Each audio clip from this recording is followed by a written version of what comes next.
여러분이 간절히 원하는 것은 무엇입니까?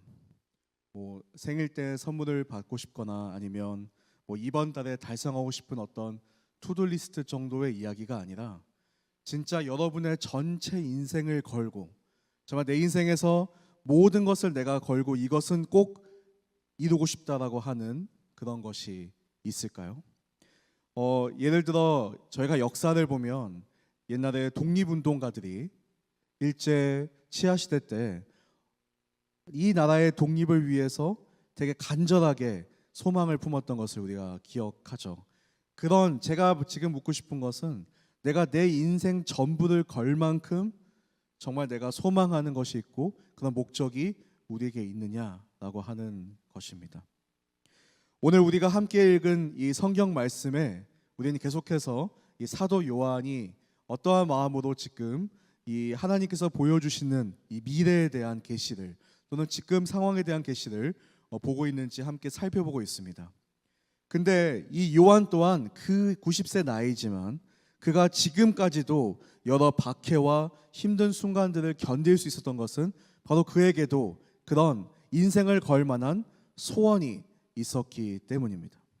그리고 그 같은 꿈을 꾸고 있는 사람들 중에서 많은 사람들은 이미 순교했거나 또는 감옥에 있거나 또 고문을 당하는 등 이 소원을 가지고 있는 사람들은 많은 어려움들을 겪었죠. 그것은 무엇이었냐면 바로 예수님이 다시 오시는 것이었습니다. 예수님께서 지금의 이 악과 지금의 이 시대의 어려움과 지금의 이 시대가 처해 있는 많은 이 모든 부정한 것들을 정화시키시고 완전히 새롭게 하실 유일한 왕이시며 대안이시다라고 하는 그 소원을 가지고 요한과 또 많은 초대교회의 교인들은 성도들은 자신의 목숨을 걸고 주님을 믿고 있었고 또 주님이 오실 길을 간절히 기대하고 있었던 것입니다. 그러나 여러분 생각해 보십시오. 그 당시 요한이 있었던 상황도 그렇고 또 지금 우리의 상황도 보면 별반 다르지가 않습니다. 계속해서 악은 난무하고 있죠. 많은 전쟁들은 끊이지 않고 있습니다. 많은 사람들이 죽음에 몰아가고 있고 그리고 또 기후의 문제도 있지만 또한 많은 대부분이 굶주리고 있는 이유 중에 하나는 그만큼 많은 나라들의 이기심도 분명히 작용을 할 것입니다. 이 악한 세상이 언제 끝날 것인가? 이 정말 힘든 세상이 언제 종료될 것인가? 그리고 하나님께서 정말 창조하신 원래의 모습, 원래 그 온전한 모습은 언제 다시 회복될 것인가? 이것에 대한 소망, 그리고 나의 역할은 거기서 무엇일까에 대한 고민, 이것이 단지 요한의 고민뿐만이 아니라 또 우리의 고민이 되어야 되고 우리의 인생의 목적이 되어야 할 것입니다. 자, 근데 이 하나님의 마지막 플랜, 그러니까 이 땅을 완전하게 회복시키고 이 땅을 새롭게 할 그 플랜이 오늘 5장에 등장을 처음으로 합니다. 이 부분에 대해서 우리가 1절에서부터 4절까지 함께 읽어보도록 하겠습니다. 시작. 또 나는 보좌에 앉으신 이의 오른손에 책이 들린 것을 보았습니다. 이것은 앞뒤로 기록되고 7인으로 봉한 것이었습니다. 그때 내가 강한 천사를 보았는데 그는 큰 소리로 외쳤습니다. 누가 이 책을 펴며 그 인을 떼기에 합당한가? 그러나 하늘에서나 땅 위에서나 땅 안에 어느 곳에서도 그 책을 펴서 볼 수 있는 사람이 없었습니다. 나는 그 책을 펴서 볼 자격이 있는 사람이 보이지 않아 큰 소리로 울었습니다. 자, 이 천상의 보좌에서 하나님이 계시는데 그분의 오른손에는 책이 들려 있다라고 성경은 말하고 있습니다. 책이라고 하면 우리가 생각하는 그 사각형이라고 생각할 수 있는데 그렇다기보다는 돌돌 말린 두루마리다 이렇게 보는 게 더 정확한 것 같아요. 두루마리의 양면에는 글들이 적혀 있고 그리고 그 두루마리의 특징은 7번이나 인으로, 그러니까 실이라고 하죠. 인으로 이것이 봉인되어 있다는 특징을 가지고 있습니다. 이 옛날에 그 로마 시대 때도 보면 유언장을 남길 때 그 유언을 7명의 증인이 있었고 그 다음에 이 인으로 봉인했다 이런 이제 기록들이 이제 있어요. 그러니까 완전 비슷한 건 아니지만 그만큼 중요하고 그만큼 이것이 보완이 필요한 내용이다라고 하는 의미를 가지고 있는 것이죠. 그 여러분들도 유언장에서도 보시면 알지만 그 인을 떼는 순간 어떻게 되죠? 그러니까 그 사람이 죽고 나서 이제 유언이 실행되는 것을 보게 되죠. 마찬가지로 이 두루마리도 인을 떼는 순간 이제 그 안에 있는 내용들이 이제 현실로 실행이 되어진다, 이런 의미를 가지고 있다고 보면 될 것 같습니다. 자, 그런데 2절에 재밌는 질문이 나오죠. 천사가 큰 목소리로 질문을 해요. 누가 이 책을 펼 수 있는가? 누가 이 책에 있는 인을 뗄 수 있는가? 라고 하는 질문을 합니다. 근데 문제는 아무도, 그러니까 그게 오늘도 성경에 나오지만 하늘에 있는 존재들도, 땅에 있는 존재들도, 땅 아래에 있는 존재들도, 그러니까 어떠한 존재든 간에 누구도 그 인을 뗄 수가 없다라고 성경은 말하고 있습니다. 누구도 그 책을 펼 수 없다. 누구도 그 책을 펼 수 있는 자격이 없다라고 그렇게 이야기를 하고 있는 것이죠. 근데 그 모습을 보았을 때 요한이 어땠을까요? 아까 좀 전에 이야기했지만 평생 동안 바로 그 하나님의 계획, 그 하나님의 완전한 구원의 계획이 이루어져서 이제 이 악이 끝나고 이 박해가 끝나고 이 어려운 시기가 끝나서 완전해질 거라고 하는 그 기대감이 완전히 무너졌을 거예요. 누구도 뗄 수가 없으니 마음에 완전 어떻게 보면 근심이 가득했을 것이고, 마음속에서 이제 과연 우리에겐 소망이 있는가? 라고 하는 그런 마음의 고민이 있었을 것입니다. 그래서 오늘 성경에도 보면 크게 울었더라고 성경은 기록하고 있죠. 내가 이때까지 소망했던 것이 이제 결국 이루어지지 못하는 것일까? 라고 하는, 어떻게 보면 좀 가장 이 딥한 포인트라고 할 수 있겠죠. 오늘 내용에서 이렇게까지 우는 그 7교회의 힘든 이야기 들었을 때도 울었다는 이야기가 안 나오는데 오늘은 울었다라고 그렇게 기록을 하고 있습니다. 자, 근데 여기서 끝나면 성경이 아니죠. 여기서 보면 울고 있는데 24장로들 중에서 한 명이 요한에게 찾아갑니다. 그리고 어떠한 이야기를 하는데 그 내용에 대해서 우리 5절에서 8절까지 말씀도 함께 읽어보도록 하겠습니다. 읽겠습니다. 시작. 그러자 장로들 가운데 하나가 내게 말했습니다. 울지 마라. 유다 지파의 사자 다윗의 뿌리가 승리했으니 그 책과 그 7인을 열 것이다. 또 나는 보좌와 내 생물과 장로들 가운데 어린 양이 서 있는 것을 보았는데 죽임을 당했던 것 같았습니다. 그가 7뿔과 7눈을 가지고 있으니 이 눈들은 온 땅에 보냄을 받은 하나님의 7영입니다. 어린 양이 와서 보좌에 앉으신 이의 오른손에서 책을 받아 드셨습니다. 그가 책을 받을 때 네 생물과 24명의 장로들이 각기 하프와 향이 가득 담긴 금대접을 들고 어린 양 앞에 엎드렸습니다. 이 향은 성도들의 기도입니다. 아멘. 그때 장로 한 명이 요한에게 이야기하죠. 유다 지파, 즉 다윗 왕의 혈통에서 나온 사자가 승리했으니 그 책과 그 7인을 뗄 수 있다라고 그렇게 이야기합니다. 그 말 듣고 요한이 찾아봤을 거예요. 사자가 있다고? 어디에 사자가 있지? 라고 하면서 둘러보았지만 사자는 그 어디에도 발견할 수가 없죠. 오늘 말씀해 보면 사자가 아니라 뭐를 보게 되죠? 어린 양을 보게 됩니다. 완전 사자의 반대다라고 볼 수 있는 거예요. 근데 어린 양, 그러니까 연약한 어린 양을 보게 되지만 더 흥미로운 부분은 그 어린 양이 죽임을 당한 것 같다라고까지 하죠. 매우 연약한 모습으로, 매우 처참한 모습으로 되어 있는 어린 양을 하나님의 보좌 중앙에서 발견을 하게 됩니다. 근데 특이한 점이 또 있습니다. 7뿔과 7눈을 가졌다라는 것은 뿔은 능력을 상징하고 눈은 모든 것을 보고 모든 것을 통치하는 것을 상징합니다. 7이라는 것은 완전한 숫자니까 완전한 능력과 완전한 통치를 가지고 있다고 하는 절대 권력을 보여주고 있죠.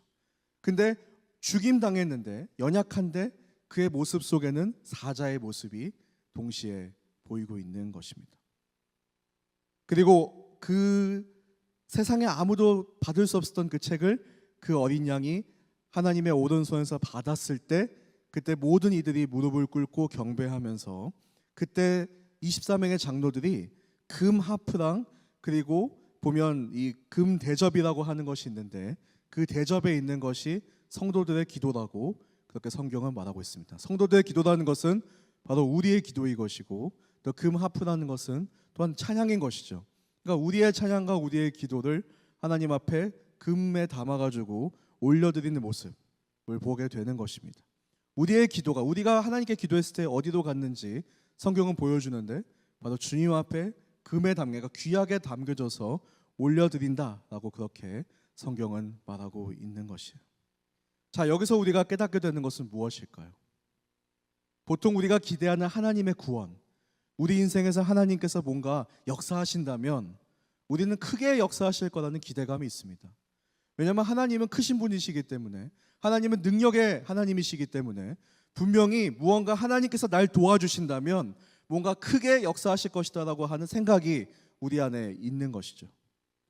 또 당시 유대인들도 그랬기 때문에 메시아가 온다면 분명히 우리를 지금 로마의 압제로부터, 로마의 이 속박으로부터 구원할 것이다라고 생각했습니다.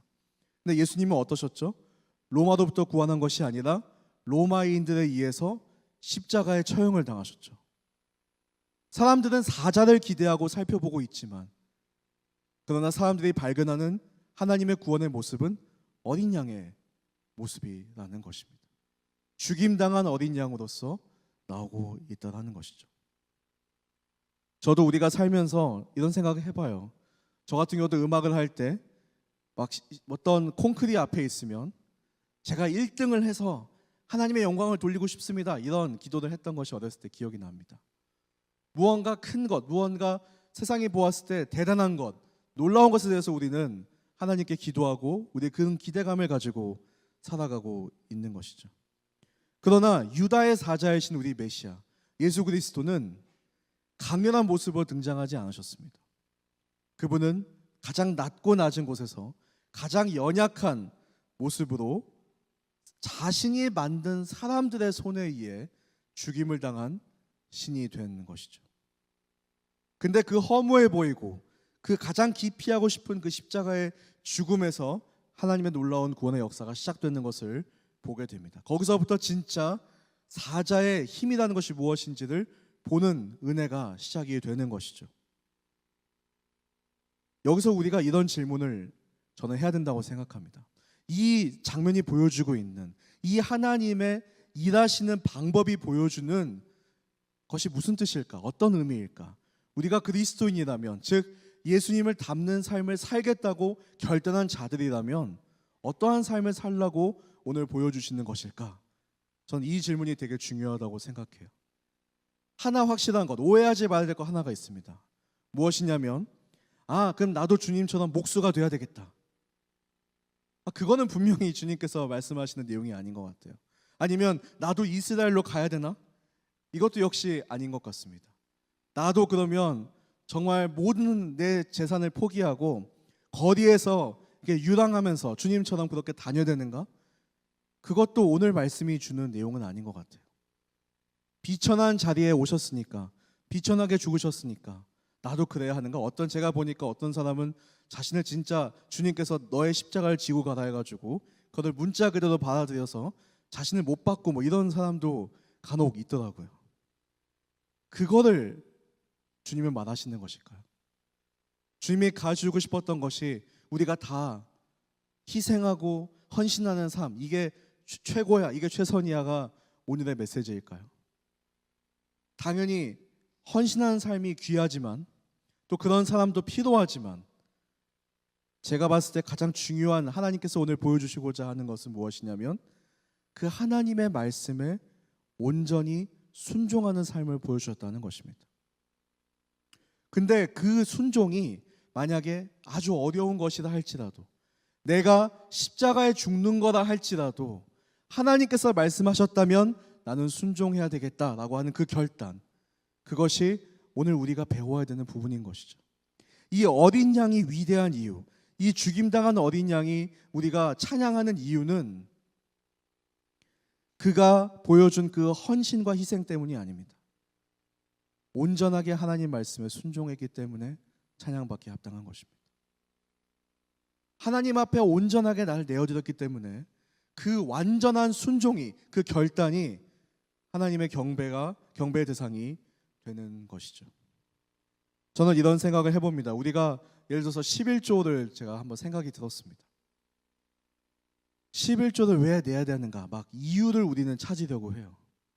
복 주신다 했으니까 또 될 수 있고, 또는 반대로 얘기하면 안 내면 벌 받을 것 같아서도 있을 수 있고, 아니면 하나님이 물질의 주인 되시기 때문에 우리가 감사하는 마음으로 우리에게 모든 것을 주신 분이 하나님이시니 당연히 하나님께 우리가 일부를 드리는 것이 당연하다라고 좋은 이유들을 많이 붙일 수 있을 것 같아요. 근데 이유가 있기 전에 진짜 중요한, 우리가 그것을 실천해야 되는 가장 중요한 이유는 하나님께서 말씀하셨기 때문입니다. 다른 것이 없는 거죠. 내가 어떨 때는 이해가 되지 않는 부분이 있다 할지라도, 어떨 때 내가 다 받아들일 수 없다 할지라도 하나님께서 말씀하셨다면 그것을 순종하고 나아가야 할 가치가 있다는 것입니다. 저도 이 요한계시록을 설교를 하게 되면서 이런 마음이 들 때가 있어요. 빨리 끝났으면 좋겠다. 너무 어렵다. 이 말씀을 가지고 매주 어떻게 설교해야 되지? 라고 하는 고민들이 있을 때가 있습니다. 뭐 고린도전서 이런 거 하면 너무 좋을 것 같은데, 들으시는지 모르겠지만, 근데 그 요한계시록을 설교한다는 것이 되게 점점 갈수록 이제 이상한 생물들이 많이 나올 텐데, 그럼 그때마다 무슨 이야기를 해야 될지에 대한 고민이 지금부터 있습니다. 근데도 불구하고 왜 우리가 그 말씀을 묵상하고 또 선포하고 또 같이 고민하고 같이 그것에 대해 생각해야 할까? 왜냐하면 하나님의 말씀이기 때문입니다. 하나님의 말씀이기 때문에 우리의 모든 관심을 받을 만큼 귀한 것이고, 하나님께서 말씀하셨기 때문에 우리가 이 시간을 드리고 우리의 마음을 드리고 우리의 최선을 다해서 이 말씀을 이해해 보려고 우리가 노력하고 있는 것이죠. 다른 이유는 없다. 좋은 이유들이 많이 있겠지만 그 의미보다 훨씬 중요한 것은 하나님께서 말씀하셨기 때문에 한다라고 생각되어집니다. 자, 4장과 5장은 많은 찬양들을 담고 있습니다. 이제 5장에서도 새 노래라라고 하는 이름으로 찬양이 등장합니다. 이 새로운 노래는 구원의 역사, 완성된 하나님 나라에 대한 새로운 그 역사에 대해서 이야기하고 있다, 이렇게 볼 수 있는데요. 우리 9절과 10절 말씀 함께 읽어보도록 하겠습니다. 시작. 그들은 새 노래를 부르며 말했습니다. 주는 그 책을 취해 인들을 떼기에 합당하십니다. 이는 주께서 죽임을 당하심으로 주의 피로 모든 족속과 언어와 백성과 나라들로부터 사람들을 하나님께로 구속해 드리셨고, 그들로 우리 하나님께 나라와 제장들이 되게 하셨으므로 그들이 땅 위에서 왕 노릇하게 될 것입니다. 자, 예수님은 누군가 주장하는 것처럼 이스라엘 사람들만 위해서 온 메시아가 아닙니다. 동방에 있는 어떠한 종교가 아닙니다. 이것은 성경은 분명하게 주께서 죽임을 당하심으로 주의 피로 모든 족속과 모든 언어와 모든 백성과 나라들로부터 사람들을 하나님께 구원하고 구속했다라고 그렇게 성경은 이야기하고 있습니다. 모두의 주가 되신다라고 분명하게 말씀하고 있는 것이죠. 그리고 이 놀라운 선포에는 우리가 이제 하나님 나라에 우리 또한 왕노릇하면서 우리 또한 하나님의 역사에 동참하고 그 일을 같이 해나갈 것이다라고 성경은 기록하고 있습니다. 그것은 머나먼 미래가 아닙니다. 그것은 지금부터 시작되는 것입니다. 지금부터 내가 있는 그 자리에서 하나님의 말씀대로 순종하고 나아갈 때 하나님의 역사가 내가 있는 그 학교에, 내가 있는 그 직장에, 내가 있는 그 가정에 일어나기 시작하는 것이죠. 하나님과 함께 이 나라를, 이 세상을, 내가 있는 곳을 변화시켜 나가는 것을 우리가 볼 수 있는 것입니다. 그러니까 단지 교회 봉사만이 하나님의 나라를 세우는 것은 아니죠. 반대로 또 반대의 극으로 세상에 있는 것만이, 그러니까 교회는 훈련받는 곳이고 세상만이 또 하나님 나라를 세우는 것은 아닙니다. 어디에 있든지 간에 하나님 나라를 세우는 삶을 살아야 하는 것입니다. 자, 그리고 이 여러 가지 찬양이 나온 다음에 제가 가장 재미있게 본 것은 분명히 천상이거든요. 근데 우리가 등장한단 말이죠. 그러니까 말씀에서 항상 내세물도 있고 뭐 24장로들도 있고 뭐 천사들, 이거 다 우리랑 상관이 없어 보이는데 갑자기 우리도 이 말씀에 등장하는 되게 재미있는 어떤 문학적 장치가 여기서 좀 보인다고 생각이 됩니다. 이 11절부터 13절까지 우리 읽어보도록 하겠습니다. 시작. 그때 나는 보좌와 생물들과 장로들을 애워싼 수많은 천사들을 보고 음성을 들었는데 그들의 수가 만만이요 천천이었습니다. 그들은 큰 소리로 말했습니다. 죽임을 당하신 어린 양은 능력과 부귀와 지혜와 힘과 존귀와 영광과 찬양을 받으시기에 합당하십니다. 또 나는 하늘과 땅 위와 땅 아래와 바다에 있는 모든 피조물들과 그 안에 있는 모든 것들이 보좌에 앉으신 분과 어린 양께 찬송과 존귀와 영광과 능력이 영원토록 있기를 빕니다라고 하는 소리를 들었습니다. 첫째로는 수많은 천사들이 죽임을 당하신 어린 양은 능력과 부귀와 지혜와 힘과 존귀와 영광과 찬양을 받으시기에 합당하다 하고 나서 그 다음에 하늘과 땅 위와 땅 아래, 그러니까 모든 하나님께서 창조하신 것들, 피조물이죠. 우리를 포함하는 것이죠. 우리 또한 보좌에 앉으신 분과 어린 양께 찬송과 존귀와 영광과 능력을 영원토록 있기를 빕니다라고 찬양하는 모습이 오늘 등장하는 것입니다. 천상에서도 찬양하고 있고 또한 오늘도 우리가 우리 찬양 시간을 통해서 하나님께 드리는 시간을 보냈던 것입니다. 천상의 예배가 우리의 예배 가운데서도 같이 이어지고 있고 함께 예배 드려지고 있다, 이렇게 우리가 볼 수 있는 것이죠.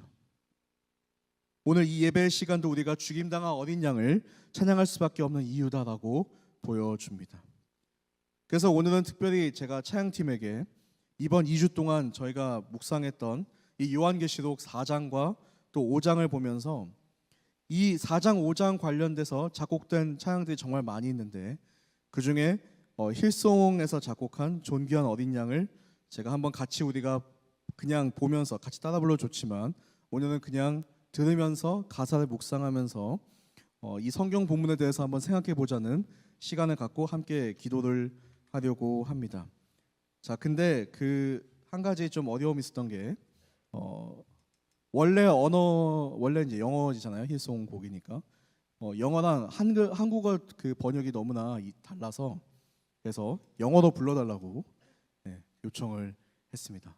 그래서 저희가 이제 글로벌 폴트라고 얘기하면서 오늘은 영어로 찬양 부르는데 필요한 분들 위해서 자막도 준비했습니다. 그러면 찬양 같이 듣고 가사를 묵상한 다음에 같이 기도의 자리로 나아가겠습니다.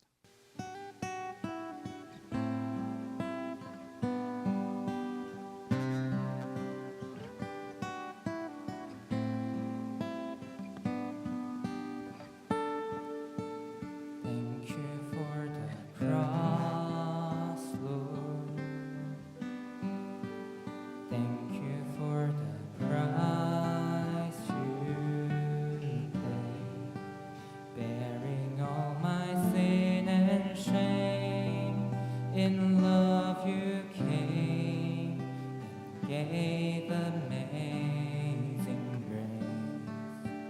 Thank you for this love, Lord. Thank you for the nail-pierced hands. Wash me in your cleansing flow. Now all I know, your forgiveness and embrace. Worthy is the Lamb seated on the throne. Crown you now with many crowns. You reign victorious.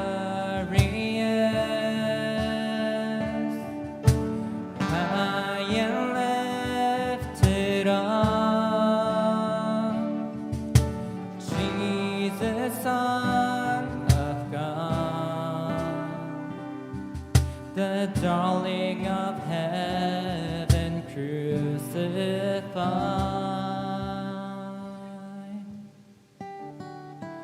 Worthy is the Lamb. Worthy is the Lamb. Thank you for the cross, Lord.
Worthy is the Lamb. Worthy is the Lamb. Worthy is the Lamb.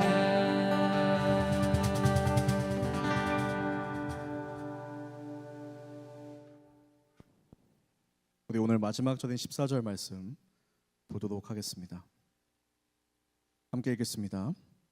이에 내 생물은 아멘하고 화답했고 장로들은 엎드려 경배했습니다. 이 모든 찬양에서, 이 모든 것에서 우리가 할 수 있는 말은 아멘뿐입니다. 말씀하신 그대로 이루어지기 원합니다 라고 하는 의미를 아멘이 담고 있습니다. 그리스도인의 삶의 목적은 무엇일까요? 아까도 말했듯이 우리가 평생을 들여서 가장 소망해야 하는 것은 무엇일까요? 그것은 바로 주님의 말씀대로 내 삶이 이루어지기 원합니다 라고 하는 그 아멘의 고백이 우리의 삶이 되어야 하는 것입니다. 주님께서 완전히 하나님 앞에 순종하셨던 것처럼 나 또한 하나님 말씀의 아멘으로 화답하며 완전한 순종으로 나아가야 하는 것이죠. 우리가 순종하기 어려운 이유가 무엇일까요? 바로 순종하신 그 주님의 모습이 얼마나 아름다운지를 아직 모르기 때문입니다. 그 힘듦은 보이지만 그 순종을 통해서 이루어진 나의 구원, 나의 평안, 나에게 주어주신 그 많은 은혜를 보면 볼수록 우리 또한 그렇게 살아갈 수밖에 없습니다. 내가 가장 이루고 싶은 소원, 일생을 바치고 싶고 또 그래야 된다고 생각하는 것이 하나님 뜻에 완전히 순종하는 삶. 그것을 우리가 그 사랑의 마음이 또 그 자발적인 마음이 우리 안에 새겨지고 온전히 하나님 말씀에 순종하는 저와 여러분이 되기를 축복합니다.